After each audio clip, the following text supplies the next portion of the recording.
అందరూ దాడి చేసి టీడీపీ కార్యకర్తలు కావచ్చు, వాళ్ళ శ్రేణులు, వాళ్ళ మనుషులు అందరూ ప్రిపేర్డ్గా చాలా ముందుగా ప్లానింగ్తో రాడ్లు కర్రలు పట్టుకొని చాలా బహిర్గతంగా ఒక లా అండ్ ఆర్డర్ ఉన్నటువంటి స్టేట్లో చాలా బహిర్గతంగా వాటిని పట్టుకొని ఆయన దర్శనం చేసుకుని వెళ్తుండగా ఆయన మీద అటాక్ చేయడం జరిగింది. ఈ అటాక్ చేసే ప్రాసెస్లో చాలా దుర్భాషలాడడం, చాలా భయంకరంగా నీచమైన లాంగ్వేజ్ ఉపయోగించి మహిళ మాట్లాడడం ప్రత్యేకించి అది మీరు చూడొచ్చు, వీడియోస్లో కూడా చాలా సర్క్యులేట్ అవుతుంది, సోషల్ మీడియాలో కూడా చాలా భయంకరంగా ఉందన్నమాట. అది మీకు ఒకసారి చూపిస్తాను నేను ఆ వీడియో.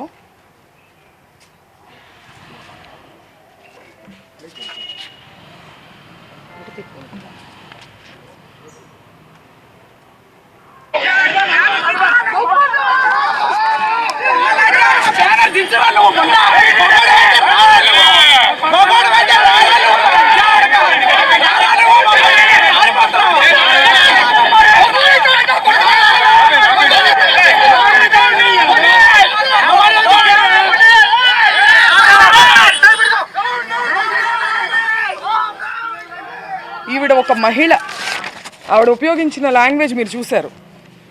రెచ్చగొట్టి కావాలని ఎటువంటి పదజాలాన్ని ఇవాళ వాళ్ళు ఖండిస్తున్నారో అటువంటి పదజాలాన్ని ముందుగా ప్రథమంగా ఆయన మీద ప్రయోగించి ఆయన్ని రెచ్చగొట్టే ప్రయత్నం చేశారు. ఆ రెచ్చగొట్టిన ఆ హీట్ ఆఫ్ ద మూమెంట్లో ఆయన ఒక రకంగా రియాక్ట్ అవ్వడం జరిగింది. దాన్ని వెంటనే ప్రెస్ మీట్ పెట్టి, ఇంటికి వచ్చిన వెంటనే కూడా ఆయన ప్రెస్ మీట్ పెట్టి నేను అలా అనుండాల్సింది కాదు అని క్లియర్గా ఆయన చెప్పారు. నేను అన్నది చంద్రబాబు గారిని కాదు, నేను నా మీద దాడికి వచ్చిన వాళ్ళని నేను అన్నాను, ఆయన ప్రజల చేత ఎన్నిక అవ్వబడినటువంటి సీఎం, ఆయన అనే ఉద్దేశం నాకు లేదు అని ఆయన వెంటనే చెప్పారు. ఇలా చెప్పే దమ్ము ఎవరికి ఉందండి? ఇంతకుముందు చంద్రబాబు నాయుడు గారు నేను రాజకీయాలు మాట్లాడాలని కాదు, నేను ప్రత్యక్ష రాజకీయాల్లో లేను, ఈ సందర్భంలో అది ప్రస్తావించాల్సిన అవసరం ఉంది, దానికి ఒక ప్రాముఖ్యత ఉంది. చంద్రబాబు గారు ఒక పబ్లిక్ మీటింగ్లో మాట్లాడుతూ జగన్ గారిని ఉద్దేశించి ఆయన ఒక మాట అనడం జరిగింది, నీ పుట్టుకే తప్పుడు పుట్టుక అని. ఇది హీట్ ఆఫ్ ద మూమెంట్లో అన్న మాట కాదండి, చాలా ప్రిపేర్డ్గా ఒక పబ్లిక్ మీటింగ్లో ఆయన దీన్ని మాట్లాడారు. దాని గురించి ఆయన ప్రెస్ మీట్ పెట్టి నేను అలా అనుండాల్సింది కాదని ఎప్పుడైనా చెప్పారా? ఇలాంటి ఎగ్జాంపుల్స్ ఇంకా చాలా ఉన్నాయి. కానీ రాంబాబు గారు చెప్పారు, ఆయన అన్నది హీట్ ఆఫ్ ద మూమెంట్లో, దాన్ని నేను అలా అనుండాల్సింది కాదని ఆయన చెప్పడం జరిగింది. చెప్పిన తరువాత కూడా నేను లీగల్ కాన్సిక్వెన్సెస్ ఫేస్ చేస్తాను, నేను ఎక్కడే ఉంటాను, నేను ఎక్కడికి పారిపోను అని చెప్పిన తర్వాత కూడా ఒక ప్రజాస్వామ్యంలో ఒక గవర్నెన్స్, ఒక లా అండ్ ఆర్డర్ ఉన్న స్టేట్లో పోలీసుని పూర్తిగా నిర్వీర్యం చేసి విపరీతమైన దాడులు చేశారు. ఆయన మీద హత్యాయత్నం చేశారు. కత్తులు, కర్రలు. మా నాన్నగారు ప్రెస్ మీట్ ముగించుకుని ఆఫీస్లోకి వెళ్ళారు. ఇది అందరూ చూశారు అక్కడ, పోలీసులు, ప్రెస్ అందరికీ తెలుసు. ఇంట్లో లేడీస్ మాత్రమే ఉన్నామని కూడా తెలుసు. లేడీస్ ఉన్న ఇంట్లోకి మగవారిని మూకుమ్మడిగా పంపి, ఈ సందర్భంలో నేను గల్లా మాధవి గారిని అడుగుతున్నాను, ఇది మీకు ఏ నైతిక విలువ ఉందని చెప్పి మీరు క్షమాపణ కోరుతున్నారు అంబటి రాంబాబు గారి దగ్గర నుంచి? నేను అంబటి రాంబాబు గారి వ్యాఖ్యల్ని నేను సమర్థించట్లేదు, ఆయనే సమర్థించుకోలేదు కదా. హీట్ ఆఫ్ ద మూమెంట్లో నేను అన్నాను, నేను అలా అనుండాల్సింది కాదని ఆయనే చెప్పారు. మీకే నైతిక విలువ ఉందని చెప్పి మీరు, మీ హస్బెండ్, లేడీస్ మేము ఇక్కడ ఉంటే మీరు తాగి ఉన్నటువంటి మగవారిని మా మీదకి రెచ్చగొట్టి పంపిస్తూ ఇంట్లోకి వెళ్ళమని వాళ్ళు అద్దాలు మీరు చూడొచ్చు, కారు ఎలా పగలగొట్టారు, అద్దాలు, పైన అద్దాలు, పక్కన తలుపులు అన్నీ పగలగొట్టుకుని లోపలికి రావాలని చూశారు. లోపల కేవలం ఆడవారు మాత్రమే ఉన్నాం. నేను, మా మదరు, మా సిస్టరు, మా పిల్లల్ని పెట్టుకుని మేము ఉన్నాం. హోమ్ మినిస్టర్ అనిత గారిని కూడా నేను సూటిగా ప్రశ్నిస్తున్నాను, దీన్ని మీరు సమర్థిస్తారా? మీరు ఆడవారి మర్యాద దెబ్బతిందనే ప్రాసెస్లో మీరు దాడి చేస్తూ మీరు అటాక్ చేసింది ఆడవాళ్ళ మీదనే. ఇది ఏ రకంగా సమంజసం? ఇది ఏ రకంగా న్యాయం? నేను ఇదే సందర్భంలో పవన్ కళ్యాణ్ గారిని కూడా అడగాలనుకుంటున్నాను. కాపు సామాజిక వర్గంలో నేను పుట్టినందుకు చాలా గర్వపడుతున్నాను. అయితే ఇవాళ మీ బలం చూసుకొని కాపు కులస్తులందరూ వాళ్ళ పట్లే ఉన్నారు అనే ఒక బలాన్ని చూసుకొని ఇవాళ కాపు మహిళలమైన మమ్మల్ని తిడుతూ, కాపు అనే కుల ప్రస్తావనతో పాటు బూతులను జోడించి, లకారాలు జోడించి మమ్మల్ని తిడుతూ స్త్రీలని మా ఇంటి మీద దాడి చేసి ఇవన్నీ పగలగొట్టారు. దీనికి పవన్ కళ్యాణ్ గారి బలము అడ్వాంటేజ్గా తీసుకున్నారు వాళ్ళు. కాబట్టి పవన్ కళ్యాణ్ గారు బాధ్యత వహించి దీన్ని ఖండించాలి. తల్లులు అందరికీ ఉన్నారండి. రాంబాబు గారు తల్లిని మీరు ఎప్పుడైనా చూడొచ్చు, ఆయన ఎప్పుడూ ఒక బార్డర్ క్రాస్ చేసి అసభ్య పదజాలంతో ఏది మాట్లాడరు. మాట్లాడినప్పుడు క్షమాపణ చెప్తారు, లేదంటే నేను అలా ఉండాల్సింది కాదని కూడా చెప్పారు. మీ తల్లిని అన్నది ఎవరు పవన్ కళ్యాణ్ గారు? తల్లుళ్ళు అనే సాంప్రదాయం ఎక్కడుందో మీ మనసుకు తెలుసు. పురంధేశ్వర్ గారు మాట్లాడుతూ చంద్రబాబు నాయుడు గారు తల్లిని అన్నారని చెప్పి ఆవిడ అన్నారు. నేను చూశాను ఆ వీడియో. నేను ఒక మహిళగా అడుగుతున్నాను, చంద్రబాబు నాయుడు గారు జగన్ గారిని మీ పుట్టుకే తప్పుడు పుట్టుక అని అన్నారు. ఇందులో జగన్ గారి తల్లిని అన్నట్టు కాదా? దీని గురించి ఆవిడ అభిప్రాయాన్ని చెప్పాలి. దీన్ని కూడా ఆవిడ ఖండించాలి కదా.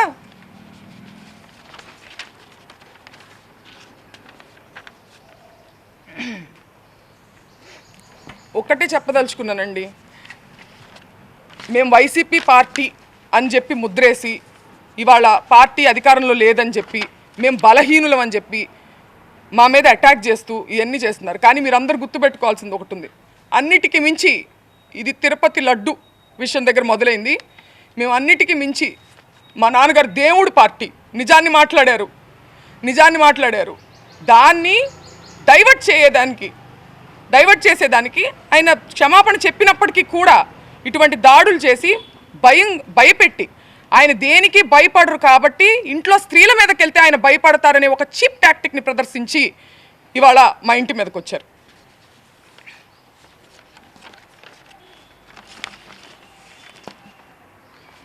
నిజంగా వాళ్ళ తల్లిగారిని అన్నారు అనే కోపం ఉందా, లేకపోతే దాని చాటుగా దాన్ని అడ్డు పెట్టుకొని ఆయన వాగ్దాటితో వాళ్ళు చేసేటువంటి తప్పుల్ని ప్రజల్లోకి తీసుకెళ్తున్నారని ఒక కక్ష సాధింపుగా దాన్ని వంక పెట్టుకొని చేసినట్టుగా అనిపిస్తుందండి.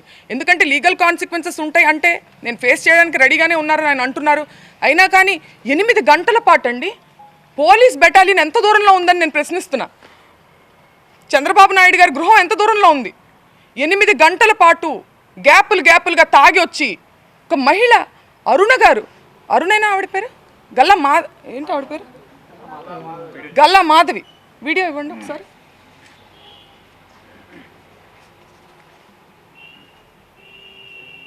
ఈరోజు మేము ఖచ్చితంగా దాడికి దిగబడ్డాము మేమందరం కూడా. ఈరోజు మేము ఖచ్చితంగా దాడికి దిగబడిందంట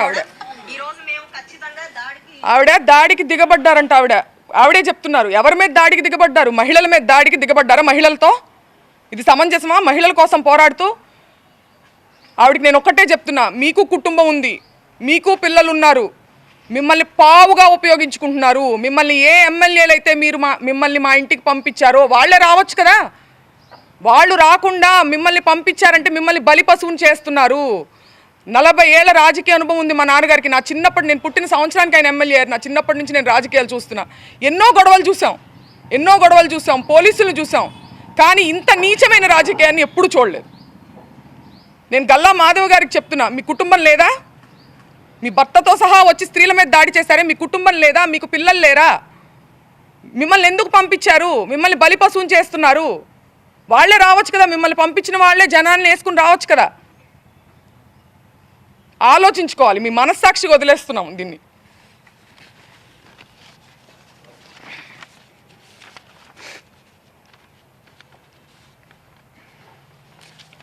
పీకే గారు, పవన్ కళ్యాణ్ గారు చాలా సందర్భాల్లో మహిళల సేఫ్టీ గురించి మాట్లాడడం జరిగింది. మహిళల యొక్క అభివృద్ధి గురించి, సేఫ్టీ గురించి ఆయన మాట్లాడారు. ఇది ఏం సేఫ్టీ అని నేను అడుగుతున్నా ఇవాళ ఆయన. మీ బలం చూసుకుని కాదా, మన వేలితోనే మన పొడిచే ప్రయత్నం కాదా ఇది? ఒక సెక్టార్ ఆఫ్ మీ కాపులందరూ మీ వైపు ఉన్నారని చెప్పి వాళ్ళకి నచ్చని వాళ్ళని కాపు కులం స్టాంపు వేసి దాడి చేసి మూకుమ్మడిగా. ఇది ఆలోచించుకోవాలి పవన్ కళ్యాణ్ గారు.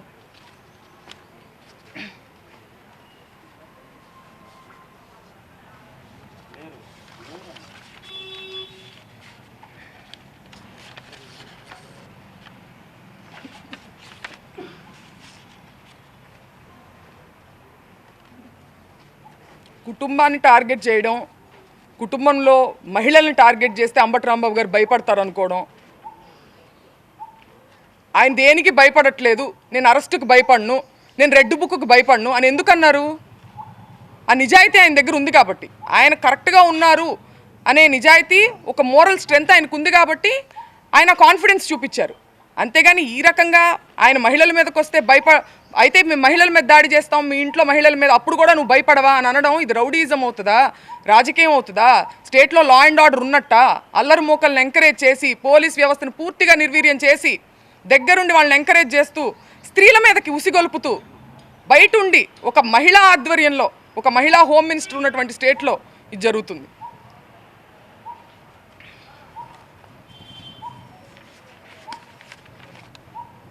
ఇంకేమన్నా అడగాలి? రాంబాబు గారు రాత్రి కోర్టులో చెప్పి నన్ను ఫిజికల్గా ఇబ్బంది పెట్టారు, నన్ను కూర్చోబెట్టి నన్ను బాగా ఇచ్చేసారు. అవును, ఏమన్నారు? మీరు కూడా ఉన్నట్టున్నారు, ఏం చెప్పారు? మేము కూడా ఉన్న మాట నిజం, కాకపోతే ముందుగా ఉండి మాట్లాడుతున్నారు, మాకు సరిగ్గా వినిపించలేదు. బట్ మాకు ఎమోషన్ అయితే అర్థమైంది, ఆయన చాలా ఇబ్బంది పడ్డారని, ఆయన్ని ఇబ్బంది పెట్టారని చెప్పి అర్థమవుతుంది. అంటే ఏంటంటే ఇప్పుడు మనం ఎంత మేధస్సు, ఎంత చదువు, ఎంత డబ్బు, ఎంత పలుకుబడి సంపాదించినా సరే ఇంకా మేము ఆటవికంగానే ఆలోచిస్తాము, ఫిజికల్గా అబ్యూస్ చేస్తాము, మహిళల మీదకి వస్తాము, దాడులు చేస్తాము అనేటువంటి ఒక మార్గాన్ని ఎంచుకోవడం అనేది దురదృష్టం, గవర్నమెంటే ఎంచుకోవడం అనేది. ఆ రోజు మార్నింగ్ పూజ చేసుకుని వస్తూ ఉండగా కారు పైన అటాక్ చేశారు. అక్కడ ఉన్న ఎస్ఐ రాంబాబు గారి పైన కేసు నమోదు చేశారు. ఎస్ఐ మా విధులకు అటెండ్. మరి ఎంత బేభత్సం జరిగింది కదా, మరి మీ తరఫున ఒక కేసు కూడా మీరు ఇవ్వలేదు? తీసుకోలేదండి, తీసుకోలేదు. మేము పెట్టడానికి ప్రయత్నిస్తున్నాం, పెట్టారు ఆల్రెడీ, ఇప్పుడు కూడా మేము పెడతాము. మా మదర్ కూడా సెక్యూరిటీకి ఇమీడియట్గా 8 గంటల పాటు జరిగిందండి ఇది దాడి.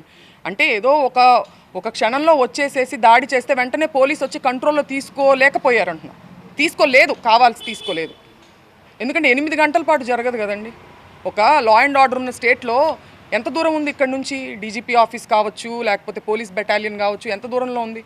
వాళ్ళు కంట్రోల్ చేసుకోవాలంటే కంట్రోల్ చేయొచ్చు కదా. ఆ రోజు దాదాపు పోలీసులు కూడా ఇక్కడే ఉన్నారు. వాళ్ళు ఎంతమంది ఉన్నారో రౌడీలు, పోలీసులు కూడా అంతే మంది ఉన్నారు. ఎందుకని కనీసం లాఠీ చార్జ్ చేయడం కానీ ఏమీ చేయలేదండి, ఏమీ చేయలేదు. మేము వింటూనే ఉన్నాము, వాళ్ళ వెనకాలే ఫాలో అవుతూ వస్తున్నారు, ఊరికే కంట్రోల్ చేస్తున్నట్టుగా యాక్షన్ చేస్తున్నారు. మేము పైన బెడ్రూమ్లో ఉండడం జరిగింది, చుట్టూ పగలు కొట్టుకుంటూ వాళ్ళు ఒక్కసారి కూడా కంట్రోల్ చేసినట్టు నాకు మాట కూడా వినిపించలే. కనీసం మాకు అన్నీ వినిపిస్తున్నాయి, వాళ్ళ అరుపులు, వాళ్ళు తిట్టే బూతులన్నీ కూడా మాకు వినిపిస్తున్నాయి. టోటల్గా అసలు ఆ రోజు ఎపిసోడ్ చూసుకుంటే మీకు ఏమనిపించింది? ఉదయం దాడి కానీ లేకపోతే ఇక్కడ రావడం మొత్తం అంటే మేము నిజంగా ఎక్స్పెక్ట్ చేయలేదండి. అంటే ఉద్రిక్త వాతావరణం మధ్యాహ్నం 3-4 అప్పటి నుంచి ఉన్నప్పటికీ మేము వెళ్ళిపోయి ఉండొచ్చు, మహిళలు, ఇంట్లో ఉన్న మహిళలు మేము వెళ్ళిపోయి ఉండొచ్చు. కానీ మేము ఇంత నీచమైనటువంటి జరుగుతుంది, ఒక గవర్నమెంట్ ఉన్న, ఒక ప్రాపర్ గవర్నెన్స్ ఉన్న స్టేట్లో ఇలా జరుగుతుందని ఎక్స్పెక్ట్ చేయలే. ఆఫీస్ మీద అంటే తగాదా జరగచ్చు అని అనుకున్నాం, కానీ ఇంట్లోనే ఉన్నాం స్త్రీలందరం. అసలు ఎక్స్పెక్ట్ చేయలేదు కాబట్టి మేము అక్కడే ఉన్నాం, ఖాళీ చేయకుండా మహిళలను లోపలే ఉన్నాం, లేకపోతే ముందుగానే వెళ్ళిపోయేవాళ్ళం. దాదాపు రాంబాబు గారు కొన్ని దశాబ్దాల నుంచి ఉన్నారు, ఇలాంటి పరిస్థితి ఎప్పుడన్నా స్టేట్లో ఎక్కడ చూసారా? నేను చూడలేదండి. నా చిన్నప్పటి నుంచి నేను రాంబాబు గారిని చూస్తున్నాను. ఆయన రాజశేఖర రెడ్డి గారితో పాదయాత్ర చేసిన దగ్గర నుంచి, తర్వాత ప్రతిపక్షంలో చాలాసార్లు ఉన్నారు, ఎన్నో గొడవలు, పోలీసులు, ఇవన్నీ మాకు పరిచయం లేని విషయాలు ఏం కాదు, మేము చిన్నప్పటి నుంచి ఫేస్ చేస్తున్నవే. కానీ ఇంత మా మీదకొచ్చి, మహిళల మీదకొచ్చి, అంటే మహిళలను అడ్డం పెట్టుకుని ఆయన్ని బెదిరించే ప్రయత్నం ఇది, దీన్ని ఖండిస్తున్నా.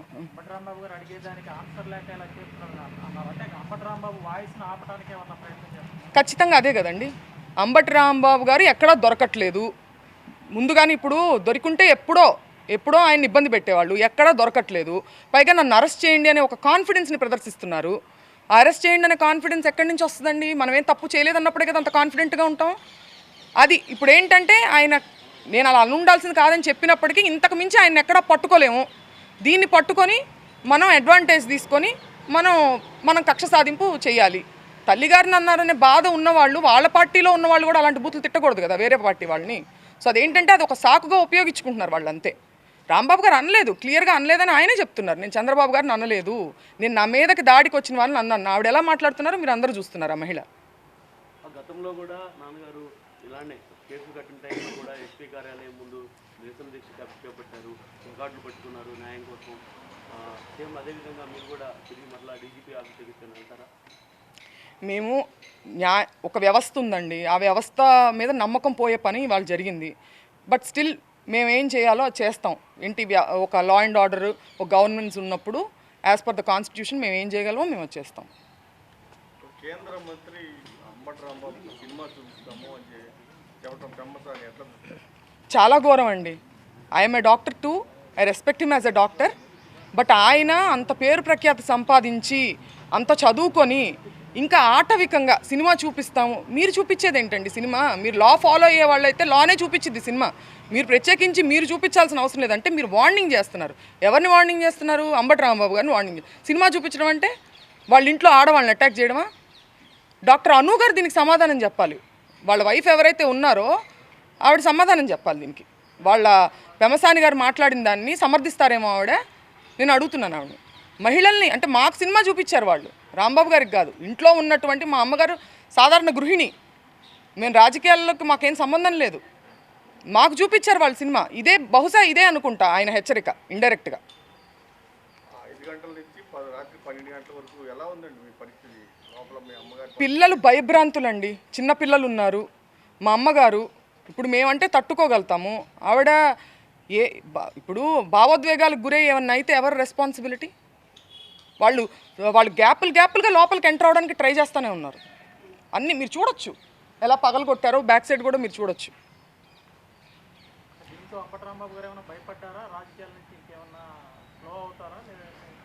రాంబాబు గారు, అంబటి రాంబాబు గారు నిజానికి భయపడతారు, బెదిరింపులకు కాదు, ఇలాంటి చీప్ టాక్టిక్స్కి కాదు.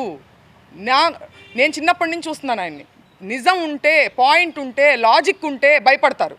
అంతే తప్పితే దాడులకు, ఇలాంటి బెదిరింపులకు, చీప్ టాక్టిక్స్ మా మీదకి వచ్చారు అనే ఒక చీప్ టాక్టిక్ని ప్రయోగిస్తే ఆయన ఏం భయపడరని నేను అనుకుంటున్నాను. అట్ ద సేమ్ టైం మా సేఫ్టీ గురించి కూడా ఆయన చాలా వరి అయి ఉంటారు. ఏమైనా మాట్లాడే అవకాశం కలిగిందా రాంబాబు గారితో మీరు? లేదండి, కనీసం అనుమతించలేదా? అనుమతించలేదు. పోలీసులు నెట్టేస్తానే ఉన్నారు. మాకు మాట్లాడడానికి అసలు అవకాశం ఏం లేదు. మేము జస్ట్ చూస్తూ ఉన్నాం అంతే. వాళ్ళందరికీ తెలుసు ఆయన ఆఫీస్లో ఉన్నారని చెప్పేసి, అదే పనికి ఇంటి మీదకి రావడానికి ఉద్దేశం, వాళ్ళ ఉద్దేశం ఆవిడ డైరెక్షన్, గల్లా మాధవి గారి డైరెక్షన్. ఆవిడ వచ్చి హస్బెండ్తో వచ్చి ఆవిడ ఇలా చెయ్యెత్తితే వాళ్ళు ఆపేస్తున్నారు, చేయించితే వాళ్ళు రెచ్చిపోతున్నారు. అక్కడ ఉన్న మగవారందరూ అరుస్తున్నారు, వైసీపీ కార్యకర్తలు. ఇంట్లో లేడీస్ ఉన్నారండి, వెళ్ళొద్దండి అని మీరు వీడియో క్లిప్పింగ్స్లో చూడొచ్చు. అయినా కూడా ఆవిడ తాగిన వాళ్ళని, బూతులు తిడుతున్న వంటి వాళ్ళని ఆవిడ పంపించారు లోపలికి. వాళ్ళు తెలుసు, క్లియర్గా అక్కడే ఉన్నారు కదా. పోలీస్ అంతా ప్రొటెక్షన్కి అక్కడే ఉన్నారు, ప్రెస్ అక్కడే ఉంది, కార్యకర్తలు అక్కడే ఉన్నారు. ఇంట్లో ఎవరు ఉంటారండి ఆ టైంలో? జెంట్స్ కూడా లేరు. ఎందుకు పంపించారు? ఈయన బెదిరించడానికి, ఈయన మానసికంగా ఇబ్బంది పెట్టడానికి, మహిళలను అడ్డం పెట్టుకుని వాళ్ళ ఇంట్లో మహిళలను బెదిరించి అడ్డం పెట్టి భయపెట్టడానికి. ప్రెస్ మీట్ అయిన తర్వాత 4 గంటలకు వచ్చి ప్రెస్ మీట్ చెప్పారు, లోపలికి వెళ్ళిపోయారు. కార్యకర్తలంతా రాంబాబు గారిని చూడటానికి వచ్చారు. కార్యకర్తలందరినీ పోలీసులు పంపించేసిన తర్వాత వాళ్ళు వచ్చారు. ఎలా చూస్తారు దీన్ని? ఎవరు వచ్చారంటున్నారు? టీడీపీ వాళ్ళు వచ్చారు, వైసీపీ వాళ్ళు, వాళ్ళందరూ అవును, పోలీసులు పంపించేశారు. వాళ్ళు టీడీపీ వాళ్ళు ఎవరైతే దాడి చేస్తున్నారో వాళ్ళని ప్రొటెక్ట్ చేయడానికి వచ్చిందండి పోలీసు, మమ్మల్ని ప్రొటెక్ట్ చేయడానికి కాదు. వాళ్ళకి కోఆపరేట్ చేస్తూ, వాళ్ళకి దాడి చేయడానికి పరిస్థితులను అనుకూలంగా మలుస్తూ అలా ఆ ఫెసిలిటీ అంతా క్రియేట్ చేశారు. వాళ్ళకి గ్రౌండ్ ప్రిపేర్ చేయడానికి యాక్ట్ చేసింది పోలీసు. Thank you. ఉన్నారు, మాకు మాట్లాడడానికి అసలు అవకాశం ఏం లేదు. మేము జస్ట్ చూస్తూ ఉన్నాం అంతే. వాళ్ళందరికీ తెలుసు ఆయన ఆఫీస్లో ఉన్నారని చెప్పేసి, అదే పనికి ఇంటి మీదకి రావడానికి ఉద్దేశం, వాళ్ళ ఉద్దేశం. ఆవిడ డైరెక్షన్, గల్లా మాధవి గారి డైరెక్షన్. ఆవిడ వచ్చి హస్బెండ్తో వచ్చి ఆవిడ ఇలా చెయ్యెత్తితే వాళ్ళు ఆపేస్తున్నారు, చేయించితే వాళ్ళు రెచ్చిపోతున్నారు. అక్కడ ఉన్న మగవారందరూ అరుస్తున్నారు, వైసీపీ కార్యకర్తలు. ఇంట్లో లేడీస్ ఉన్నారండి, వెళ్ళొద్దండి అని మీరు వీడియో క్లిప్పింగ్స్లో చూడొచ్చు. అయినా కూడా ఆవిడ తాగిన వాళ్ళని, బూతులు తిడుతున్న వంటి వాళ్ళని ఆవిడ పంపించారు లోపలికి. వాళ్ళు తెలుసు, క్లియర్గా అక్కడే ఉన్నారు కదా. పోలీస్ అంతా ప్రొటెక్షన్కి అక్కడే ఉన్నారు, ప్రెస్ అక్కడే ఉంది, కార్యకర్తలు అక్కడే ఉన్నారు. ఇంట్లో ఎవరు ఉంటారండి ఆ టైంలో? జెంట్స్ కూడా లేరు. ఎందుకు పంపించారు? ఈయన బెదిరించడానికి, ఈయన మానసికంగా ఇబ్బంది పెట్టడానికి, మహిళలను అడ్డం పెట్టుకుని వాళ్ళ ఇంట్లో మహిళలను బెదిరించి అడ్డం పెట్టి భయపెట్టడానికి. ప్రెస్ మీట్ అయిన తర్వాత 4 గంటలకు వచ్చి ప్రెస్ మీట్ చెప్పారు, లోపలికి వెళ్ళిపోయారు. కార్యకర్తలంతా రాంబాబు గారిని చూడటానికి వచ్చారు. కార్యకర్తలందరినీ పోలీసులు పంపించేసిన తర్వాత వాళ్ళు వచ్చారు. ఎలా చూస్తారు దీన్ని? ఎవరు వచ్చారంటున్నారు? టీడీపీ వాళ్ళు వచ్చారు, వైసీపీ వాళ్ళు, వాళ్ళందరూ అవును, పోలీసులు పంపించేశారు. వాళ్ళు టీడీపీ వాళ్ళు ఎవరైతే దాడి చేస్తున్నారో వాళ్ళని ప్రొటెక్ట్ చేయడానికి వచ్చిందండి పోలీసు, మమ్మల్ని ప్రొటెక్ట్ చేయడానికి కాదు. వాళ్ళకి కోఆపరేట్ చేస్తూ, వాళ్ళకి దాడి చేయడానికి పరిస్థితులను అనుకూలంగా మలుస్తూ అలా ఆ ఫెసిలిటీ అంతా క్రియేట్ చేశారు. వాళ్ళకి గ్రౌండ్ ప్రిపేర్ చేయడానికి యాక్ట్ చేసింది పోలీసు. Thank you.